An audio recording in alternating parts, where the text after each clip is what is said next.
Bay. We buck 'em up when we raise the flag. Fire the cannons and seize the day. The crew's ready, all hands on deck, no parlay.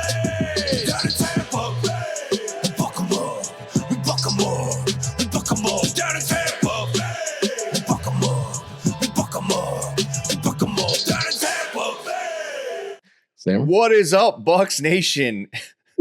You're watching the Loose Cannons podcast. I'm your boy Sam. We're hanging out with Poppy Latte, who is not in the least bit entertained by the absolute moron that we call Stank Bastard, our white step brother. We're not proud of him. We kind of pull him along. He's the Make-A-Wish Foundation. Yep. All right, Here it is. All right. You had fun? Having fun? We book them up. All right, go. Let's go. Look, Latte, unentertained by this. Not phased whatsoever. Look, nothing can make him laugh right now. Nothing. Try it. I think his camera's frozen. Honestly. Yeah. Is your camera frozen? Oh, no, it's not. All right. Anyway, check it out. So everyone out there has seen all the mock drafts from all the people all over the entire world, Pewter Report, all of those, even mine that make no sense most of the time. But we decided we should do a show where we talk about who we think the Bucs should draft at number 26. And so we've seen all the different mocks that talk about a corner, a center, an interior offensive lineman, an edge, maybe a wide receiver. So why not go through each of those positions? The three of us will battle it out. We'll see who makes the best points at the end of the day. And we'll start at the very top where the Bucs basically created an additional need in some people's eyes when they decided to trade Carlton Davis to the Detroit Lions. So should the Bucs draft a cornerback at that 26th spot? No. Mm-mm. No, young That's corner. No, they should not. Special. Listen, maybe next year. But you still have Jamel Dean under contract. Whether he's going to be here past next year or not is irrelevant as it pertains to this year. And you have Zion, who was pretty much a starter last year and made huge steps in the right direction. His rookie year was not great. Horrible angles as far as tackling. Just not very good. Kind of swimming in the water. Similar to Jamel Dean, and then the light bulb kind of came off. You kind of went off. Todd Bowles has a way of helping these DBs develop. We've seen a lot of that with, Carl Davis of the world, the Jordan Whiteheads, Mike Edwards, etc. So with the current room, I don't think so. You brought back Jordan Whitehead. You're pretty, set at safety. You still have Izzy and Zion's going to be the other outside corner. It is what it is. I think the other needs outweigh corner. Well, there's a lot of these mocks that have a guy like Kool-Aid McKinstry from Alabama. If he's there at 26, is that a guy that you say, hey, we can immediately address a need and take care of the other stuff, second and third and fourth round, maybe trade back in, get a couple extra thirds and seconds, stuff, whatever they end up doing. But is a guy like that, or maybe Nate Wiggins out of Clemson, who for some reason the last couple weeks has been sliding to the Bucs, and he's a fucking good corner, dude. When you watch him on tape, like this guy knows this guy will fit it, and he's physical too. So, like, can there be a case? I think if it's Nate Wiggins, I could see that being like I could see that being a case. I don't know about that kid from Kool-Aid, I like cool name and all, but I'm not ruling it out. I'm not ruling it out. What I'm saying is it's not the top priority, right? If the value is insane and some of the pass rushers are gone, and you're going to take a legit first round prospect, because we all know that not all 32 first rounders are ranked as first round prospects. If you're going to take a legit first round prospect and a guy that's higher on your board overreaching, there's a possibility. I just don't think it's the number one need. I like to say you take the best player available at a position of need. That's been my mantra forever. And now you hear GMs and people across the league parroting what I live by. I thought your mantra was fat guys and fat guys only. You just like fat guys. Fat guys at a position of need, for sure. And if there were a fat corner, there was a white corner this year. Yeah, no. Yeah. So we're talking about corner. That's the one guy I would not take. I would be furious if the Bucs took him, unless they plan on turning him into a safety.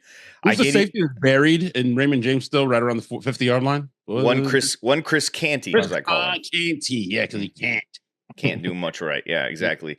But yeah, that's the one guy I'd be furious if they made that pick and that was him. And some mocks have the Bucs taking him, which I don't know, man.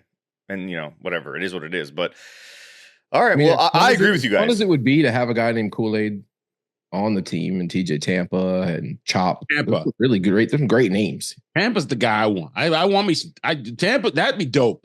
Well, That's the point I was going to make. You can kind of find a pretty good secondary player, especially a corner in the second round or the third round. You get a guy like that, you don't overreach. Maybe the Bucs trade out of the first round, then you get a guy like that with your first pick, technically, but not in the first round. It makes more sense. It's more value, and it's not a reach in that. But do you guys ever get mad at your parents for not naming you something cool like Kool-Aid? Your kids named you Stank. You ever get pissed off that your parents named you Stank? It's a family name, bro. Like, I was stuck with it. You came from a long line of Stanks. Well, going back to, the Stone Age. Pedigree. There's pedigree in that name. Stank. Huh? Pedigree. But that's spelled P-E-T. Pedigree. Spelling isn't important. Yeah.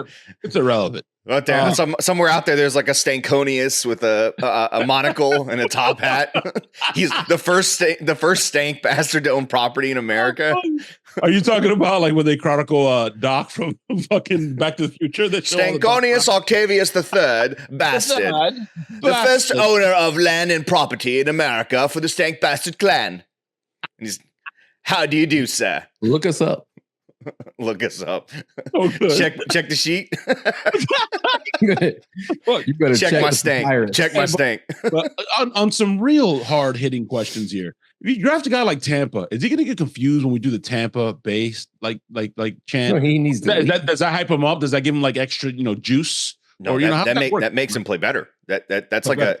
How when you play Madden, you can like light up those like different abilities.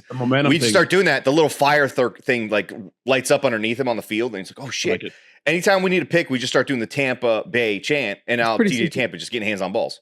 Jason Light needs to sign Darius Haywood Bay. I'm sure he's around. I haven't seen him in a while.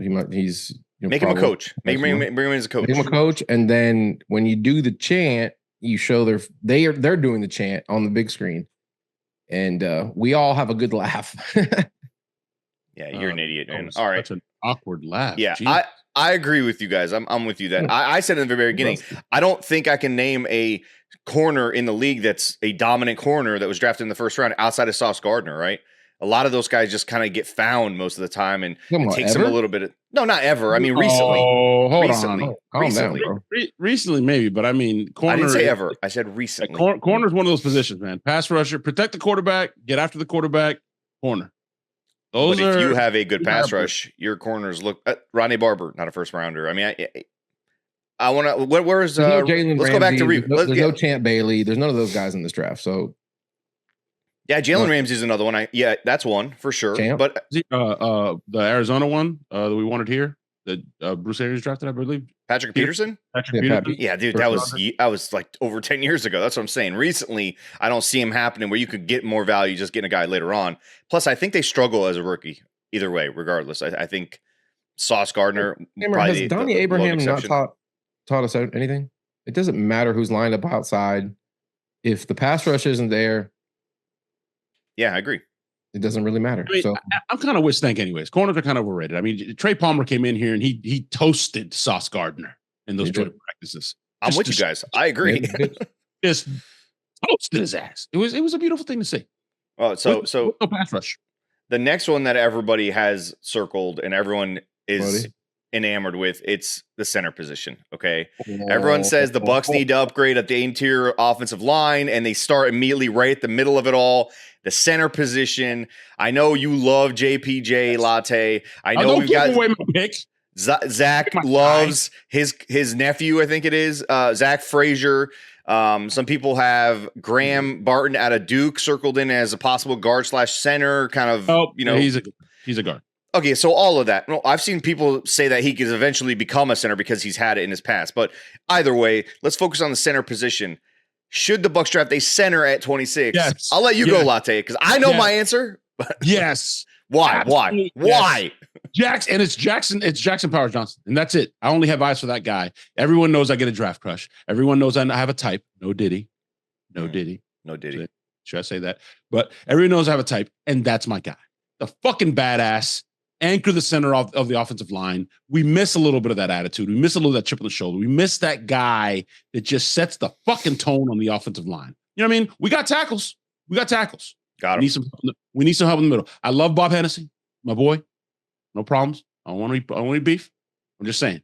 Jackson Powers, you draft him, first day starter, you plug him in, and you have a fucking elite unit. You figure out the guards after. You kind of. I think we have a right guard. We need a left guard. We'll figure that out. But you absolutely take that guy. What the fuck? I agree. I agree wholeheartedly. You go the best fat guy available. He's easily the best fat guy in this draft at any position: interior, exterior, defense, offense, special teams. That guy is the guy. If he's there at 26, you run the card up. You run it up there, and you take that guy, and he's an anchor in the middle for the next 30 years. And that's just, that's what you do. That's how you build championship football teams. Listen, I love Powers. This is the last thing I'll say on it, Sam. I'm sorry. This is the last thing I'll say on it is I can't stress enough the importance of having that anchor in the middle of the line that's going to set the tone. We missed that attitude. We misread so bad. But it's also, we have a guy. Yeah, he's a dog. He's a fucking dog, Baker. He's not the tallest guy. I mean, tall, short, doesn't matter. Quarterbacks hate pressure up the middle.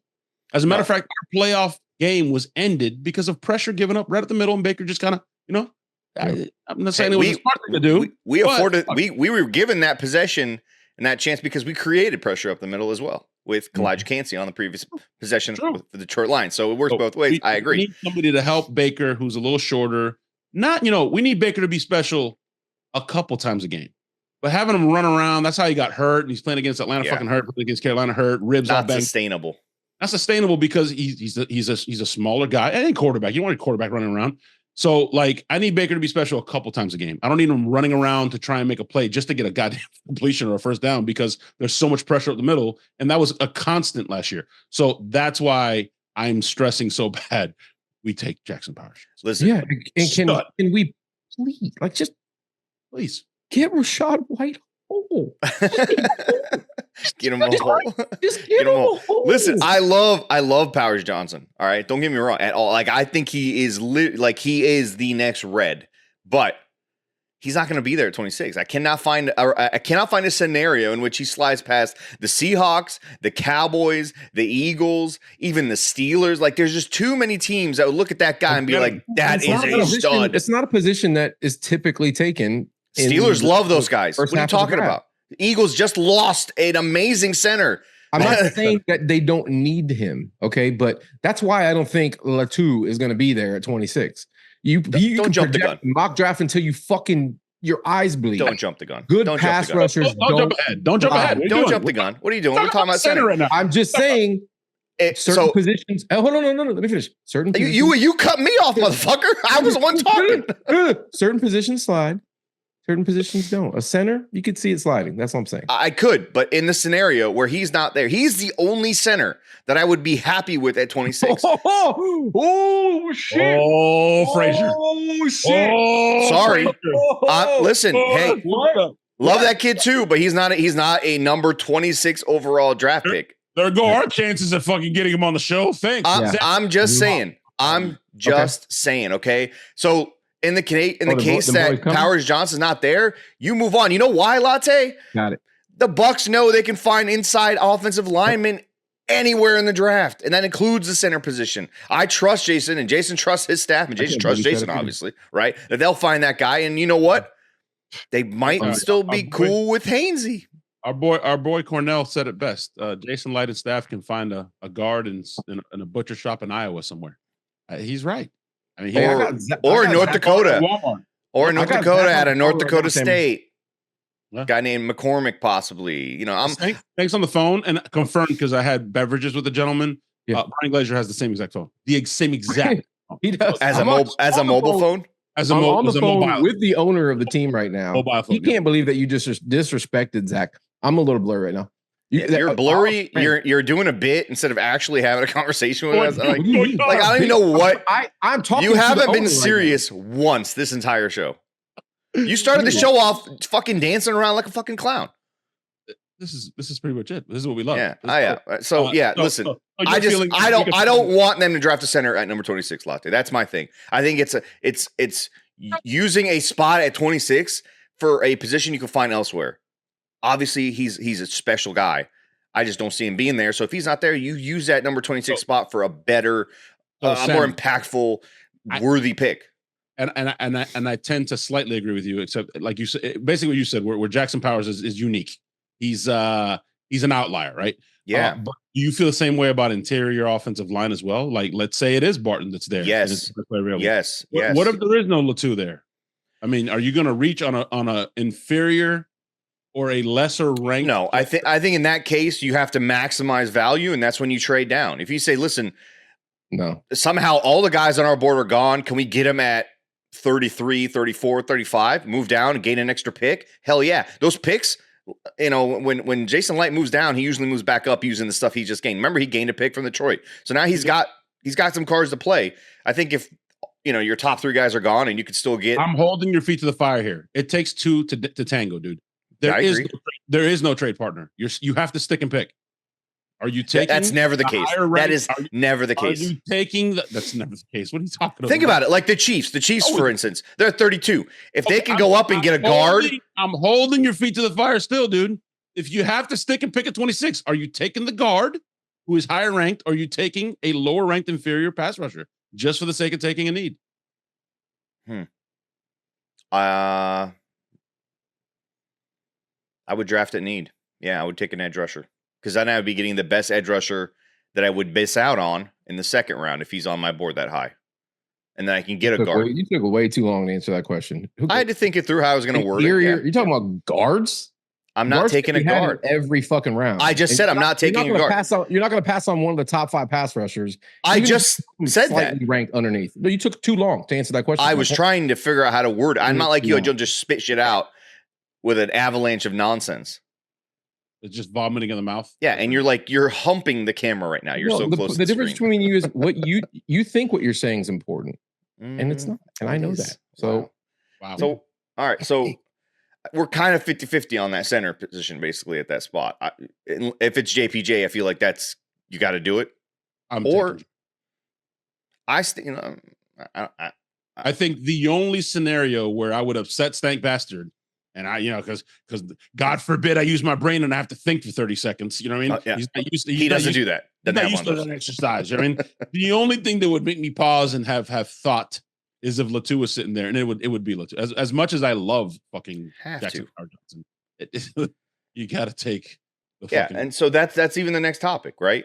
Edge at number 26. There's a ton of names. There's Chop Robinson. I fucking love that guy.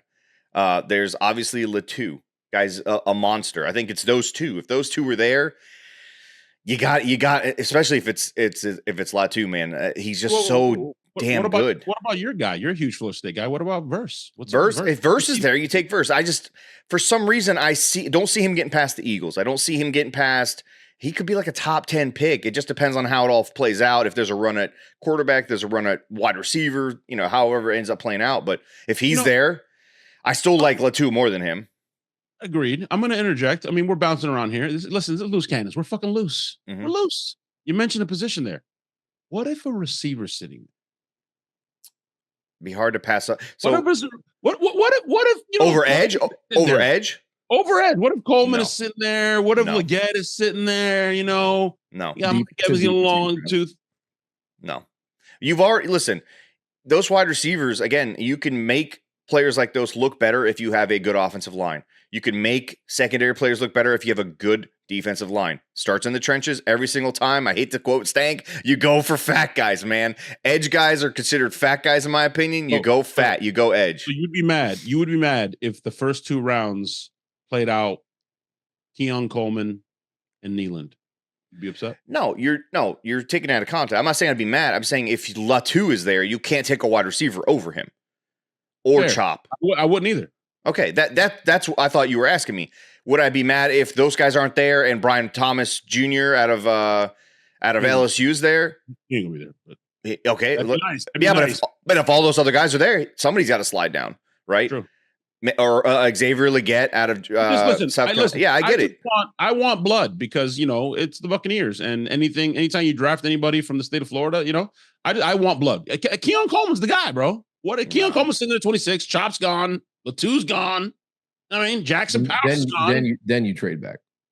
Yeah, I kind of. You guys aren't mentioning. You're not mentioning Dallas Turner, I'm assuming, because he's not going to be there. He's not going to come close. Turner, top 10 pick. top 10 easy, bro. I think there's other guys at 26 pass rushers that would be worthy of drafting. Who are they? You mentioned Verse, Chop, Darius Robinson, who I'm a big fucking fan of. I like that guy. He's got inside outside flex versatility.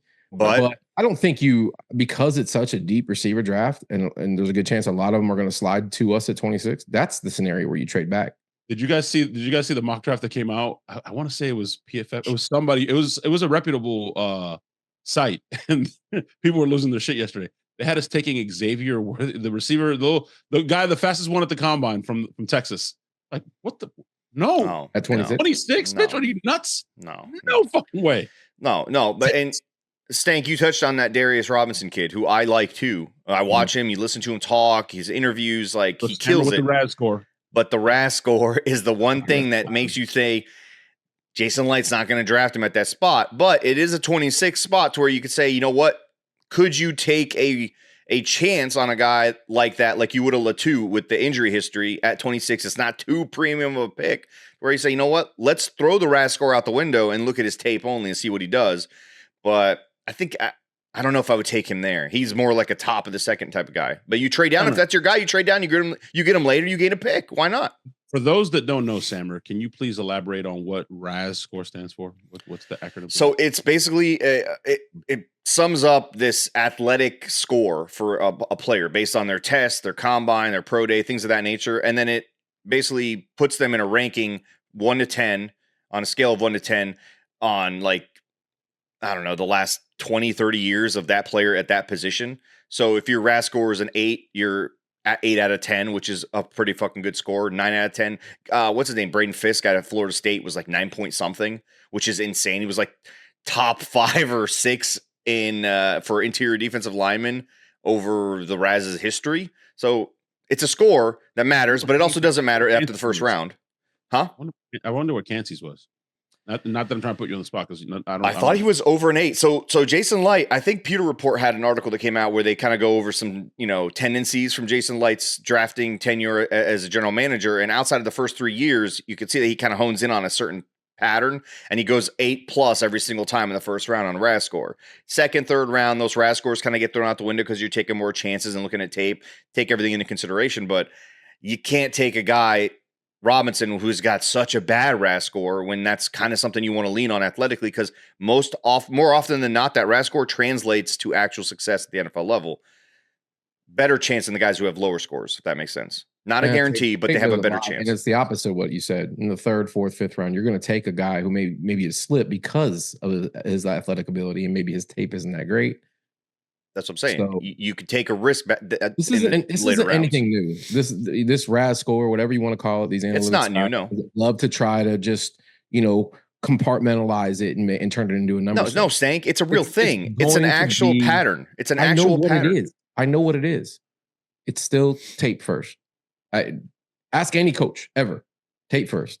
At certain positions, but that's not. Yeah, but the RAS score is not just speed. It's like saying, "Oh, you ran a great 40." But that doesn't mean anything, because there's game speed and but that RAS score is straight up athleticism.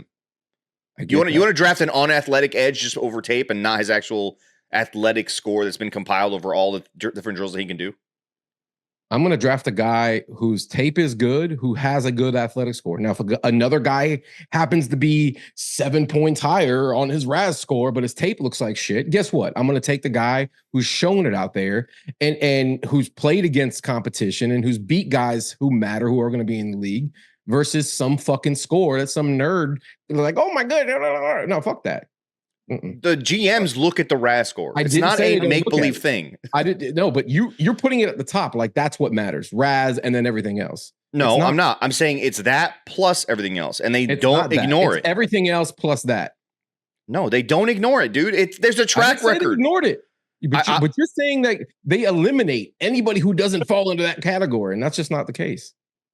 No, that's not RAS plus everything else. That's not what I'm saying at all. Were you hanging out with the owner the other day? Me.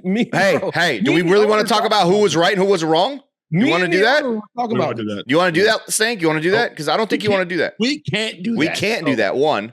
Okay. Yeah. Okay. We can't do that. Yeah, you're hanging out. we could talk about a lot of things we've talked about that we already know answers to right here, but we can't talk about it. You know what I don't know the answer to? Why are you so fucking close to the camera? I have no idea. You're just up in it, dude. I don't even see your background. I miss you guys, honestly. Scoot back. Scoot back. All right, now listen, we've talked about edge. Unless you guys have a rebuttal to not draft the best edge rusher at that spot. So here's all right, Latte. Look, Latu's available and JPJ's available. Fucking shit. Fuck you, bro. Okay, let's just say it plays out. Run a wide receivers, run a quarterbacks, safeties or corners. Something happens, and all of a sudden these two dudes are there. Best available edge and best available center, probably best center in the entire draft. Which way do you go? I alluded to it earlier. You have to go with Latu. And then you take Zach Frazier in the second round. You're welcome, Zach. If he's there. He's not going to be. If he's there. He's not going to. I think he ends up falling like between. If he falls, he goes way before 40. Early top end of the second round for sure. But there's other guys, though. There's other centers like Cedric Van Pran out of Georgia. You can get him in the third round. You can get a guy like him at 94, 92. Hey, have we discussed the possibility Van Pran since his fucking high school years? Have we discussed that maybe they don't even want to draft the center? You got to draft a guy like that regardless for depth and maybe something that you build into, whether Hainsey's here in the future or not. He's here next year for sure. But if he's not here, then yeah, I could see a center being drafted in the third, fourth, or fifth round. There's a ton of them. Why not? But I'm not taking him at 26. That's all I'm saying. Listen, I don't care what I've heard. Hainsey's not great. Okay, you can upgrade that position, and you probably should actively try to do that because he's not great. So, answer my question then. Latu or JPJ at 26? They're both available. Pass rusher first, man. All right, so we agree there. So edge. You know what? But fuck you though, Sammer. You just conveniently put the best pass rusher there. Like, why can't it be like Chop Robinson or somebody else? All right. Chop Robinson. Here's the thing. Or JPJ. I don't think there's a lot separating these guys. I get it. I agree. Look at production, but I don't think there's the guy, at all. Even the Alabama kid is good. He's not fucking. No, I agree. No, I think he's higher than everybody else for sure. But at that spot right there, Chop Robinson could be the next Micah Parsons. You don't ever know. And they come from the same school. Latu could go before him. Somebody could. It's all your flavor there. But I'm pitching this scenario where you have Chop Robinson versus JPJ or Latu versus JPJ. I don't see any scenario where if those two guys are there with that offensive with that center, I would never take that center over. I'd take JPJ over Chop. No, only because I can find another center later on. I don't need to take that when I can take the best available pass rusher right there and be done with that need. Yeah, I think there's more. You got a guy who could potentially be special. I mean, I think everybody agrees that JPJ is going to be special. Like he's pretty much the biggest slam dunk in this entire draft at any position. We go back to what we talked about earlier as it relates to JPJ, right? As far as tone setter, the attitude, Stank pretty much called him the next Red, right? Like I think there's something to be said for an organization that's had a guy like Red, for a front office, for a coaching staff, part of it that's had a guy like Red there to set the tone there, the attitude, as BA would say, that the give a shit meter is high, right? That stuff falls into you got to take that stuff into account as well, Sammer. Not just the positional value or the rankings. It's also like a Buccaneer guy, right? Like what does a Buccaneer draftee or a Buccaneer guy look like? They all give a shit between here. They all fucking are team first. It's just the way that Jason and Co have kind of crafted their draft strategy, whatever the fuck you want to call it. So what I'm saying is I would still probably go pass rusher, but like Stank said, JPJ could be like, I agree. Special. And you have to take into account not just the on-field stuff. It's the attitude, the tone that you set in the building. He's the entire package. All that. Yeah. All that matters, man. They might look at it and be like, fuck, the pass rusher is really good, but damn it, man. I get all that. This guy can change the whole offensive line. But Latte, think about this. You mentioned Red, and we love Red, and he's easily late round draft pick. I know. Yeah. So, and a lot of these guys who are really good centers, late round draft picks. I'm saying Kelsey was the fucking second, third round pick. The whole notion that if you want a 10-year starter at center, you have to get him in the first round is insane. This guy's special, obviously. I get the whole package. I get all of that. But if you're sitting there and you're saying, I can get possibly a 10-year starter in the third round, and I can get the best edge rusher right now where I'm sitting, you can't ignore that. as good as he is, as crazy good as he is, and as much of a slam dunk as he is, I could see the scenario like, I don't need to take him if I can take something that matters more right now that can help my secondary, which I think might struggle. Okay, Sammer, we did that with JTS, right? Yes, we did. Athletic, fell in the draft for a reason. Like guys like Chop are making it 26 for a reason, right? They're not the elite of the elite, where JPJ is. You know what I'm saying? So it goes back to what we talked about earlier. Are you going to take the lesser ranked player just because it's positional value? Now, most teams tell you they're going to go BPA, but most teams go for fucking need because it's duh. Yeah. One eventually outweighs the other wherever you fall. Are you going to take a guy that could potentially just turn into fucking JTS? No beef with JTS, right? But it's not the production hasn't been there versus, like Stink said, you plug in JPJ day one, bro, and it makes a massive fucking difference. No beef with JTS, but it's weird, scary at that position right now. Like it's you could say we're bottom of the league right now as far as where we've been. Now projection, Yaya could be that guy. JTS could have a great year, but we don't have anybody here who's done it, who's proved it, who's played an entire season. Like it's not even a question what the weakness on this team is right now. And Bowles said it. He said it at the combine. I was about to say that. He said it at the combine. He literally said, I'm tired of not being able to get pressure with the front. Yeah. And he's tired of having to blitz and bring all these exotics all the fucking time and put everybody in secondary at risk all the time. I'm glad you mentioned that, thing, because that's part of what makes Todd's scheme special is that he comes at you from all angles and it's fucking, you don't know when it's going to. But when you know, like they can't get any pressure with the fuck it, like the razzle dazzle, the shine comes off of the scheme because it's like you're one dimension. You have to fucking blitz. You can't get pressure any other way. You have to blitz. It takes all of that away. So, I mean, we're just jerking off in circles here. I mean, we're one injury away from having Anthony Nelson. I like him, by the way. No Diddy first. I do too. Yeah, I like him as a rotational piece. I think JT's more like an Anthony Nelson, more of a rotational guy.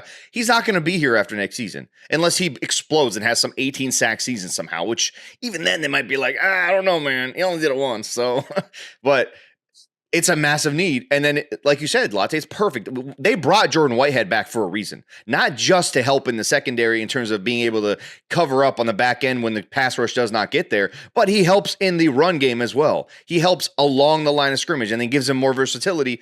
Edge rusher has to be something that they've circled 8,000 times. Even with Yaya there, you don't know what he is fully yet. He did it, and he showed it to us, but not completely. And we've seen tons of guys look great, and then what happens? They're gone the next year. We've had tons of those guys come through here. If it's Latu, he also had a couple gimme sacks, and I love Yaya. Y'all know correct. That I am not. I repeat, I am not criticizing. Right, he's a rookie. He's got to develop. He got great fucking potential. Right, but what did he end up with 6, 7 sacks or something like that? He had like 2 or 3 that he just kind of ran the quarterback out of bounds and it counted as a sack. But yeah, the cupboard is fucking bare. I mean, Shaq was the only proven productive player in that room. The thing, man, you got Cansey, you got Vita, you got what I think is going to be somebody pretty good in Yaya. If you can find just that other guy that can always scream off the edge and just give you what Shaq gave us those first 2 years he got here, especially 2019, like if you can capture that, now you take so much stress off of not only what Todd does, but now Todd can have a little bit more fun in the back end. Your secondary players are all going to look better. Like I know what Stank feels on, what's his name, McCollum. I'm not 100% sold on this kid yet. He showed a bunch of awesome flashes last year, especially down the stretch. But man, he was pretty much a starter last year, dude. He played fine. I'm not comfortable with him out there with no pass rush running around. Guys are going to get open. Guys, the answer is right underneath our noses here, right? Like, we got a 3rd rounder for Carlton Davis. We have 2 3rd rounders now. Go hit up the Eagles. Go get Sweat. There you get your proven pass rusher. Draft Jackson Powers in the 1st round. Take Xavier Leggett in the 2nd. And let's go fucking smoke some cigars, bro. Like, what the fuck's going on here? That's it. Just take fucking JPJ in the 1st round. Take Xavier Leggett in the 2nd. Trade one of the rounders. Take a corner, whichever one you want in the 3rd round. And then use the other 3rd round and go trade for fucking Montez Sweat right now. There's your proven pass rusher. Hey. They just traded Hassan Reddick. They just traded Hassan Reddick. You think they'll trade Montez Sweat? I think they might, but it would be more like a draft day type of thing, or maybe the day after the draft, or after the draft concludes or whatnot. But I don't see JPJ there, man. I see the Eagles doing what the Packers did with Brett Favre and Aaron Rodgers, going from one amazing center to another amazing center. I just don't see how they could let him slide, especially since they don't have an insane number of needs, especially with the defensive linemen that they've already drafted the last few years. That's my recipe too, man. Look at teams that draft edge all the time. Oh, of course. And they got a linebacker now. They're great. Let's get live. Oh, yeah, they got Devin White. Fine. They have no idea. They have no idea yet. All they need now is just the fucking center. You're right. He's not even a starter, by the way. It's a luxury pick. I know he's not a starter. He's not getting paid starter money. He's going to be a situational pass rusher because that's what he's good at. That's what he's in. That's what he is. Yeah. He's really good at that. Very good at that. Yeah, but they have the luxury to draft a center right there, Latte, and continue doing what they're doing and keep on with the tush push because Kelsey made that tush push what it is. So but remember, I have this Steelers circle for whatever reason. He just feels like a Steeler to me. He looks like that guy that's going to go in a eating badass motherfucker from the Steel City. Yeah, makes sense. The Yinzers would go nuts to see a guy like him get drafted, and he fits. Why can't we look at guys and be like, that guy looks like a Buck? Like, that's what we need. We need to bring him in here. People are gonna we're building up a history. Oh, they had Red. Now they got Jackson Powers. Like that. We want people to think of us as those glass eating town, right? All of our Super Bowl winning centers are guys we signed from other teams. You notice that? Jeff Christie. Yeah. All of our Super Bowl winning everything has been from that entire offensive line, other than Cozy Coleman and Kenyatta Walker. That entire offensive line with Brad Johnson was a free agent. That defense won us the Super Bowl. That was all grown. That was all. Hey, I watched that right on this screen right here behind me last Saturday with my kid, my 5-year-old, who's like, the Bucs.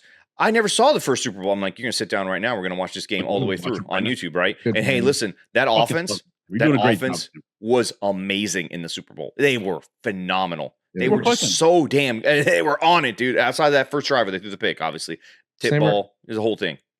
I rarely give compliments, bro. You're a good dad, dude. You are. That right there. Man. I'm a solid dad. You're a good mom too, by the way. You listen. Take care of I've kids. never met a man who can breastfeed and have a phone call with us better than you. All right. No, you actually like lactate. Am I gonna apologize because the baby wants to latch? Like, I thought we lived in a time now where it's acceptable now. No? I mean, you and I had a full-on conversation about breast milk in a fancy coffee shop downtown Sarasota one time. I'm not sure what's going on now. We were just talking about draft process. Now we're talking about breast milk in a coffee shop. Oh, speaking of breast milk, should the Bucs go wide receiver this segue. or interior offensive lineman at 26? There is no segue. Okay, I just went. Speaking of breast milk. Yep.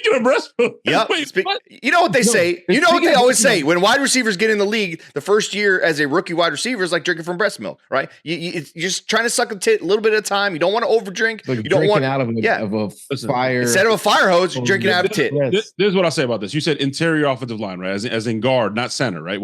Graham Barton. As I really like Graham Barton, by the way. Another glass eater, athletic as fuck. You just ran a 4.9, just nutty prospect. But fuck, I'm a fan too. I like the flashy stuff, and I keep coming back to this name, and it's been done here before, right? We took a Mike Evans while we had Vincent Jackson, and Vincent Jackson helped Mike. As Sammer said, that first year, you're gonna kind of, you're learning. He kind of ushered him into the league, helped him, and you've seen the consummate professional that Mike has become, and community, all the stuff that I'm sure Mike is a very good human being, but he learned that from somebody, right? So it makes sense to me, that process. They've done that before, to take a guy like Keon Coleman, who might be a little rough around the edges, but athletically is a freak, and then you could have Mike Evans help. No, I said. Oh, I think you said Ricky Pearsall. No, he's not in the same conversation. Cut it out, man. Keon or Xavier Leggett. That's another wide receiver there. He's got 26 is rich. 26 is rich, though. 26 is rich. No, that's why I'm bringing it up. Brian Thomas Jr. out of LSU is another guy that people seem to have mocked to us a lot, that spot. I've watched Keon Coleman all season. He has special talent, but there's too often he doesn't come up to the game. He does not awake. There's too often times if you don't get him involved early, kind of checks out. And sometimes he drops the ball a lot. It's up and down. And I feel like at 26, another receiver that struggled with that his first. Same for I get that, but at 26, you got to get a guy that you are certain you got 90% there to mold. I feel like. Sammer, so I've looked at a bunch of mock drafts, but I don't follow like you guys do. So there's a bunch of guys at the top that are definitely not going to slide to us at 26, right? Like Rome, Aduze. No way in hell. No. Marvin Harrison Jr. No. So second tier guys, you said Brian Thomas. Next will be Brian Thomas. He has a possibility. How about the Rad McConkey? No. No. What? No, Georgia. McConkey. He might be there, Sammer. But he's a slot guy. I don't know. I don't know if I take him at 26 though. That's I mean, listen. You got Liam right from the Rams. You Just do. Saying. He looks and Pearsall. He looks kind of like your boy. What's his name? Little badass receiver from the Rams. Little badass motherfucker. What's his name? Cooper Kupp. Little Cooper Kupp-esque. Coop. Very quick in and out of his breaks. He's there's a ton of people who say that he's the best. There's a bunch of people in this and like that do this for a living, obviously, that say that he's the best route runner in the entire draft as a wide receiver. He's pretty sick. Best. Yeah, and it makes sense. Like if you get that guy in the building, but you bring a guy like that, you immediately take away slot possessions from a guy like Chris Godwin, who's going to flourish in that position now with the new offensive coordinator and the way they're going to run things. But Chris Godwin's also probably not going to be here after this year. I was going to say, like, that's part of the reason I didn't get to say that. That's part of the reason I the process that Jason Light's done and the staff before, where you kind of bring a receiver, the veteran kind of ushers him in. Sam and I talked about this. Stank wasn't on the show, right? Because he's rarely on the show because he has goddamn fucking 18 fucking birthday parties every month. So we addressed this, that the Bucs, I'm not saying they're going to cut Chris Godwin, but they made it clear that they chose Mike over Chris, right, Sam? Like, you can't tie up that much money in two wide receivers that are aging. That much money in two receivers. Chris Godwin's contract is up after this year. He's what, 28, 29? I just don't see it. And you spoke about it, Sam, several times when he signed that deal. He signed that deal, even though he's coming off the injury. It was a 3-year deal so that he can get another payday before he turned 30. So he's not going to give us a hometown discount. Shut your mouth. All right, don't talk about Chris Godwin like that. All right, okay, stop speculating. Listen, Stank, you need to swallow the pill. He's not going to be a Buck beyond this contract. Unless he's taking a pay cut, and I don't think he's taking that. Yeah, he took that cut to come back and compete and run it back and maybe get another Super Bowl, continue to play with Tom. But he made it a point. I want another payday. No, this is not the same scenario. It's not the same. Yeah. Not the same. We'll talk about this next season. Hey, we can talk about this next offseason. But either way, you got to prepare for the post Mike, post Chris. Yeah, you need him. And I like Trey Palmer, but again, up and down. He was a rookie. Should he be better in the second year? Hopefully. But a hell of a rookie year. He really did. You still need more than that. For where he was drafted, he had a really good fucking year. Yeah, you had a Don P. Safe who didn't know how to use him, didn't know how to use anybody for that matter. We had high expectations. I still think he had up and down moments. That's what I mean. But he's gonna get better, but you still need to figure out what's the future there with your wide receiver one. He's not wide receiver one. No offense to Trey Palmer. He's not. He's wide receiver two at ceiling, in my opinion. He may be you need a Leggett. You need Brian Johnson Jr. possibly. You need guys like that. I saw a mock. He started bringing up the other receivers, Sammers. It just made me think about it because I play Dynasty. Malik Neighbors, the last Bleacher Report mock draft, going to the Atlanta Falcons. Oof, dude. I don't want that. Offense, want that, bro. Fuck. God. Everybody's afraid of the Falcons, huh? London, Malik Pitts, Bijan Robinson. Jesus. Fuck. Oh, Darnell Mooney that signed to. Jesus. What? I don't know about Mooney. Hey, you know what? Mooney's a deep threat. He's good. The quarterback situation was shitty there. He had I think 1,100 yards his first year. Let's see what this guy coming off the Achilles injury at quarterback, right? With his Christian values. Let's see what that guy does first. We just settled our own debate. Based off that, we got to get pass rushing. We got to get after the Achilles man. How do you stop and beat every team you face? A pass rush, man. That literally, listen, the New York Giants and Eli Manning, teams that should not have won Super Bowl, won a Super Bowl against the GOAT in Tom Brady twice because of their pass rush. Because of the pass rush, they bullied them all game. That's the ultimate equalizer in probably in any sport. If you ever to compare, like if you have a pass rush, you are in every single game, no matter what. Unless you have Trent Dilfer throwing the ball and he's throwing pick sixes, and even then you still have a chance. Our outside pass rush been disappointing, right? We bring linebackers. We talked about it. I don't know. Let me finish. You let Latte paint a picture. Let me paint a picture. Pretty good. You're not as good at it. Yeah, you don't know how to paint. Have you seen what you put down on paper? You're finger painting. I use brushes. What's wrong with finger painting? Yeah, can you want a finger? You want a finger picture? Is that what you're trying to tell me? Go ahead, Stank. Finger a picture. Say less. If we happen to hit, no, hold on, Latte. You know those videos where they show like the people who have like no arms and they're like finger painting. They're making masterpieces with their feet. With their feet. That's Stank. That's Stank. Stank. Go ahead and paint a picture with your feet. Paint a picture with your feet. Go ahead. But please continue. Now that we interrupt you, 1,000 finger picture or foot picture painting. Go ahead. You ever seen my elephant paint? FPP. Anyways, if we happen to hit, hold on. Before you do that, it would definitely be like pastel colors, right? Yeah, definitely. Pastel. What's wrong with pastels? He can't use bold colors to trigger him. He's an old man. But go ahead.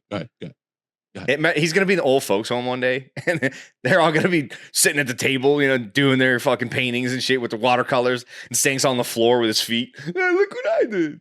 Look what I did! Go ahead, Stank. Go ahead, man. Finger your picture. Yeah, finger.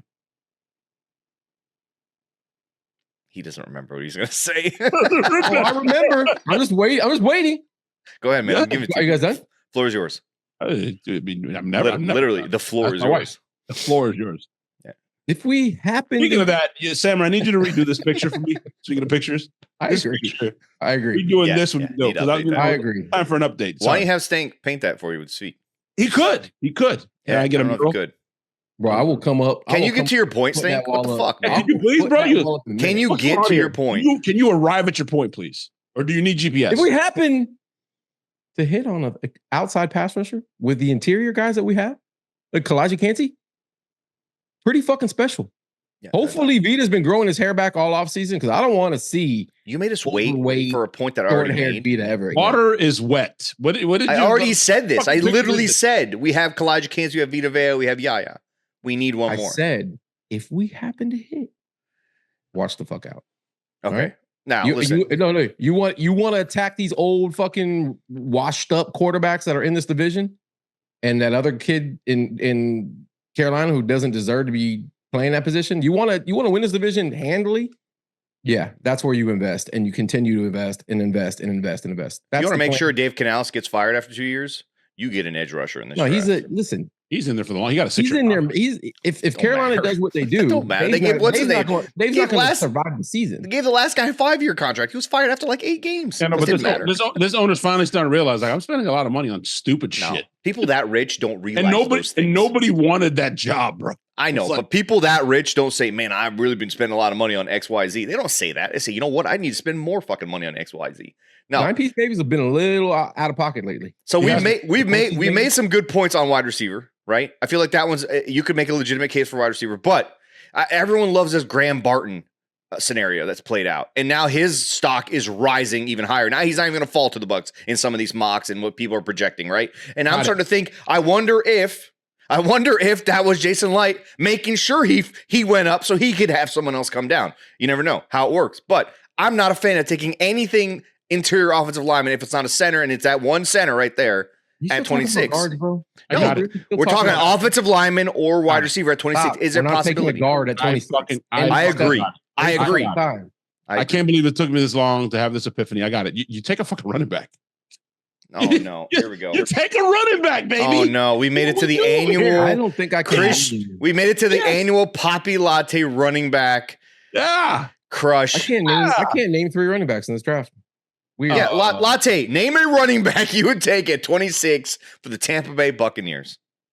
At 26, you can't. You can't even do it. You can't really. I mean, the only 2 guys that I like is Benson. Sam, you're familiar with him? Trey Benson. And not first round, no.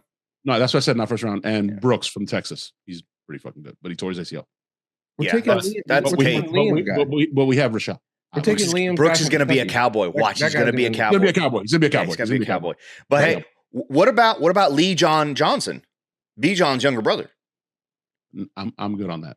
No. You sure? I'm good. No. Yeah, like when brothers, like we're brothers, when the gene pool, the upper half here gets the nice. Oh yeah. There's not enough genetics to go around. Not enough genetics. Like that's why Stank got the short end of the stick. I don't What know about John Edwards-Helaire? Distorted. Severed. No Diddy. What about John Edwards-Helaire? I heard he's killing it. Listen, can we just move Hey, on? if that dude was in this Helaire. draft, I'll tell you what. I don't want anyone with the last name Helaire. Okay, listen, Patrick Mahomes handpicked that guy, so fuck you both. Okay, Ray Davis. That's who we. Ray Davis is good. Hey, We're that's a Ray good in pick. like the 5th round. He's also like 30. He's also like 30 years old. Good. Hey, I love an old man with toting the rock. Hey, there's a guy that I really like in this draft. South Dakota State's got Jason Light written all over him. Mason McCormick. But you know who he's blocking for? Kid named Isaiah Davis, who's a fucking ridiculous change of pace back who would fit in real well with Rachaad White. That's a running back. You get that guy 220 around 6, man, that's a steal. No. Hey, that's sweet baby Ray. On the next show, we do need to talk about kickoffs because they're back. And I don't know who we're going to put back there to do returns.